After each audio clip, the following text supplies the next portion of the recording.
Yeah, Pio Talisman sa mic. Pakinggan ang kwento.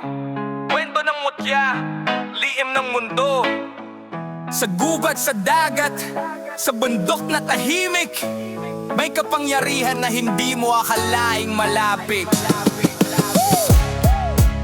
Nang unang panahon, sa ilalim ng buwan, may mga mutya na lihim na iniingatan. Galing sa dagat, perlas na kumiislang, bigang ng kalikasan sa taong may tapang. Hindi ito ginto, hindi rin pila, pero pag hawak mo, swerte ang sumisikat sa bulsa o leeg, parang ilaw sa dilim.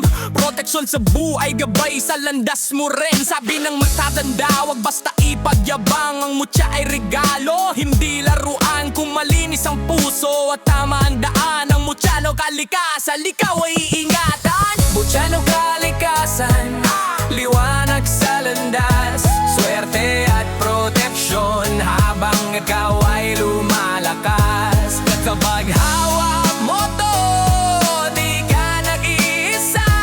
Leo Talisman, dala ang mahiwagang mutya. Sa bundok may bato na umikislap sa gabi, sa ilog may agos na may lihim ng ngiti. May anting-anting na binigay ng hangin, kapag nasa iyo na, lakas ay darating. Hindi lang sa laban o sa takot sa dilim, pati sa buhay, sa pangarap na lihim. Pag may mutya ka, parang may gabay, parang may anghel na bantay sa tagumpay. Pero tandaan mo, may batas sa kapangyarihan. Kapag ginamit mo sa maling dahilan, unti-unti itong mawawala sa kamay. Dahil ang mutya ay para sa kabutihan lang tunay. Mutya ng kalikasan, liwanag sa landas, swerte at proteksyon habang ikaw ay lumalabas. Kapag hawak mo po, di ka nag-iisa.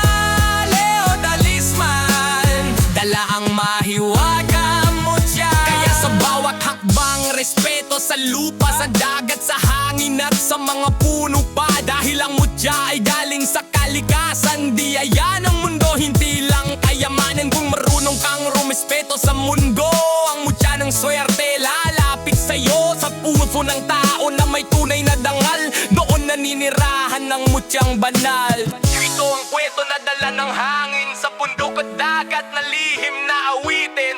Leo Talisman, sarap na makaluma. Mutya na kalikasan, pantay ng tao sa mundo.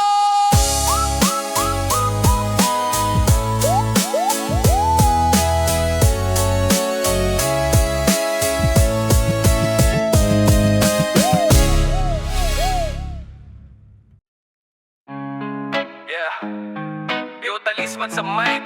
Pakinggan ang kwento. Kwento ng mutya, liim ng mundo.